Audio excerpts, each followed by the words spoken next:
Today we're going to be looking at how you can update your Mac App Store apps. Now, this only applies to apps that you've downloaded through the Mac App Store, which is the pre-installed application that comes on Mac OS. Now you want to go to the App Store. This may be in your dock at the bottom and it looks like this, or you can go to Launchpad and it should be on the first page, or just type in App Store. You're going to see it there. We're going to open that up and you'll see something like this. And on the left hand side you're going to see a few categories, and right at the bottom you're going to see updates. And as you can see here, we have a few different updates.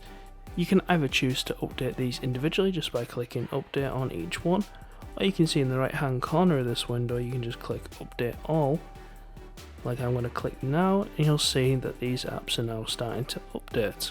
All these updates will just update by themselves, or you can come back down into your Launchpad. You can actually see the different apps updating and how fast they're going and how much is left.